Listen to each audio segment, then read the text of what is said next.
हरियाणा के मुख्यमंत्री नायब सिंह सैनी ने बड़ा ऐलान करते हुए बताया कि प्रदेश के हर जिले में स्टार्टअप हब खुलेगा और रोजगार के लिए नए रास्ते खुलेंगे, जिससे हरियाणा में औद्योगिक क्रांति आएगी और साथ ही युवाओं का भविष्य उज्जवल होगा। रिपोर्ट देखिए।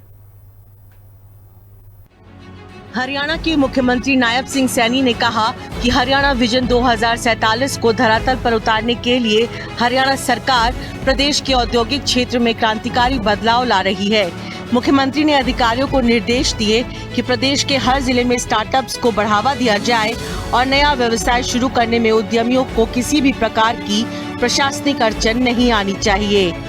मुख्यमंत्री सिविल सचिवालय में हरियाणा विजन 2047 के तहत विजन टू एक्शन प्लान को लेकर एमएसएमई, उद्योग, स्टार्टअप और HSIDC के वरिष्ठ अधिकारियों के साथ आयोजित समीक्षा बैठक की अध्यक्षता कर रहे थे।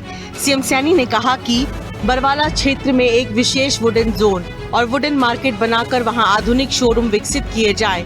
इससे स्थानीय लोगों की आय में वृद्धि होगी और रोजगार के नए अवसर पैदा होंगे।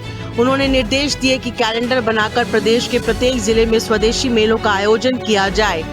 इसके अतिरिक्त राखी बनाने के उद्योग में स्वयं सहायता समूहों को व्यापक स्तर पर शामिल किया जाए और उनके उत्पादों की वैश्विक बिक्री के लिए उन्हें वॉलमार्ट, अमेज़न जैसे बड़े ई-कॉमर्स प्लेटफॉर्म्स के साथ जोड़ा जाए। व्यापार को सुगम बनाने के लिए मुख्यमंत्री ने घोषणा की कि राज्य में राज्य नवाचार MSME परिषद और स्टार्टअप एडवाइजरी काउंसिलिंग हरियाणा का गठन किया जाएगा। पुनर्गठित सिंगल विंडो क्लियरेंस सिस्टम के जरिए व्यावसायिक स्वीकृतियों का समय 45 दिनों से घटाकर 30 दिन किया जाएगा, जिसे आगे चलकर 50% तक कम करने का लक्ष्य है। हर जिले में स्टार्टअप्स को हैंड होल्डिंग सहायता देने के लिए समर्पित स्टार्टअप संपर्क अधिकारी तैनात किए गए हैं। बैठक में मुख्यमंत्री को अवगत कराया गया कि राज्य की प्रतिष्ठित पद्मा योजना के तहत प्रदेश के कई जिलों में 10 नए औद्योगिक क्लस्टर स्थापित किए जा रहे हैं। इसके अलावा स्टार्टअप्स के लिए वृद्धि पूंजी सुनिश्चित करने के लिए 2000 करोड़ रुपए का Haryana startup fund of funds स्थापित किया जा रहा है, जबकि 250 करोड़ रुपए का आत्मनिर्भर स्टार्टअप वेंचर फंड पहले ही शुरू किया जा चुका है।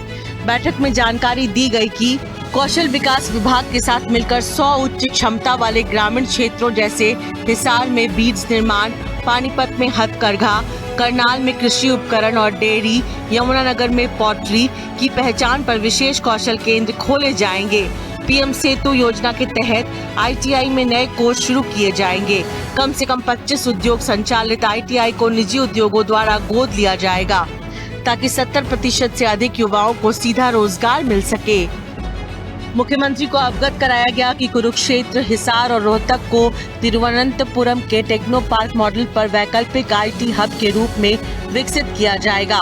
इसके अतिरिक्त राज्य में हरित उद्योगों को बढ़ावा देने के लिए make in Haryana industrial policy 2026 और हरियाणा प्रगतिशील MSME और निर्यात संवर्धन नीति 2026 के माध्यम से बड़े पैमाने पर निवेशकों को आकर्षित किया जाएगा। स्पेशल रिपोर्ट, हिंदी खबर।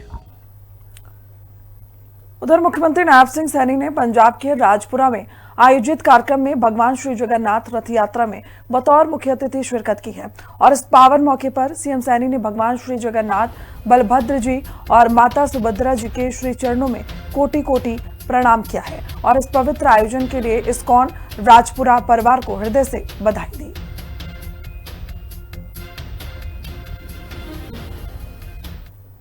नहीं बल्कि आज का दिन आस्था, सेवा, समानता और मानवता की यात्रा का भगवान जगन्नाथ जी का जगत के नाथ अर्थात पूरे संसार के स्वामी, उनका रथ किसी एक जाति, धर्म या वर्ग का नहीं है, बल्कि पूरे मानव समाज का ये रथ है। साथियों, इसलिए लाखों लोग मिलकर के रथ की इस रस्सी को खींचते हैं। यह रस्सी ये केवल लकड़ी के रथ को नहीं खींचती, बल्कि हमारे अहंकार को ये पीछे और प्रेम, एकता तथा सेवा को आगे बढ़ाने का काम करती है। मैं आज इस अवसर पर आप सब महानुभाव भगवान श्री जगन्नाथ यात्रा में आप सब लोग शामिल हुए हैं। मैं आप सबका दिल से आभार व्यक्त करता हूं, आप सबका दिल से धन्यवाद करता हूं। ये मेरे लिए ये गौरव का क्षण है, इतनी भारी संख्या में आप लोग भगवान श्री जगन्नाथ यात्रा के आप सबको मैं बहुत बहुत बधाई और शुभकामनाएं देता हूं। और विशेष तौर से मैं नितिन जी जिन्होंने मुझे आज यहाँ इस पवित्र और कार्यक्रम में मुझे आमंत्रित किया है, मैं इनका बहुत बहुत स्वागत और धन्यवाद करता हूँ। एक जोरदार जयकारे के साथ बोलो श्री जगन्नाथ भगवान के, बोलो श्री जगन्नाथ भगवान के, बोलो श्री जगन्नाथ भगवान की बहुत बहुत धन्यवाद। और इसी के साथ बुलेटिन में इतना ही। देश दुनिया की तमाम जानकारी के लिए देखते रहिए हिंदी खबर। नमस्कार।